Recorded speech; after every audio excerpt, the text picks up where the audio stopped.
Hi, I'm Lucy McDonald and I'm a physiotherapist with a huge amount of experience with amateur and professional runners, and I'm going to give you my top tips for marathon running.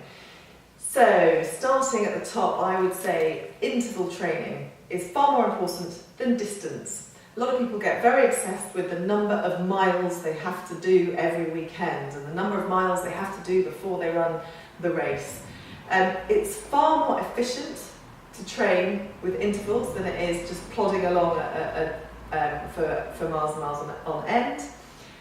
The reason it's more efficient is that by peaking your heart rate and dropping your heart rate, peaking and dropping your heart rate, you put far more strain on your heart and lungs than if you just raise your heart rate and maintain at a higher heart rate. Obviously, therefore, if you do have heart problems, it's not for you. But for everyone else, a nice guideline is to do a 2-minute run and then a 1-minute walk, a 2-minute run and a 1-minute walk, and continue to do that. And if you're new to intervals, then perhaps start with about a sort of 20-30 minute interval session, just so that you can test how tough that is on your body. And I'm presuming that you've got a decent level of fitness at this stage. So if you're watching this and you're just starting out on your running journey, then do the intervals the other way around. Do 1 minute at your running rate and 2 minutes walking. And then when you're ready, you can switch the intervals round. Ultimately, the way to know whether you're getting it right is to think about your breathing rate. You want to be increasing your breathing rate for about 2 minutes and then dropping your breathing rate down to the point that you're able to have a normal conversation.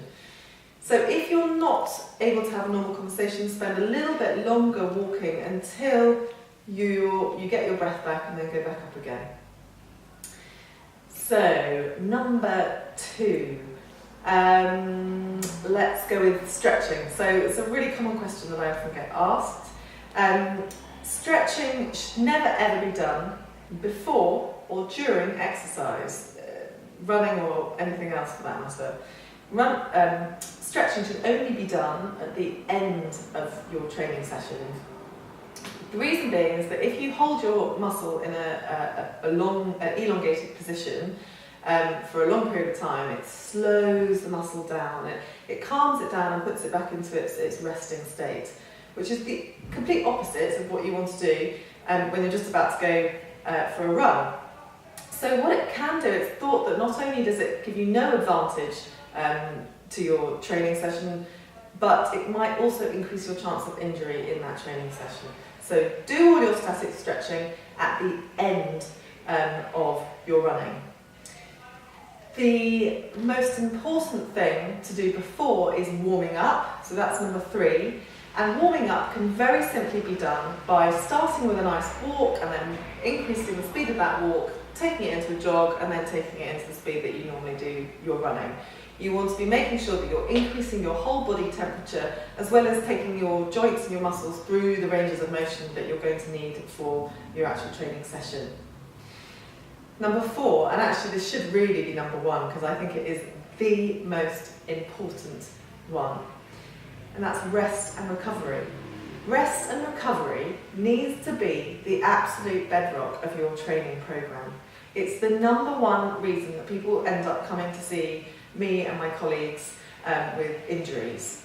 It needs to be worked into your program so that you're sleeping enough, you're resting enough, and you're eating all the right foods and enabling your body to really recover nicely. If your body feels tired, achy, if you've got a cold, you really shouldn't be running.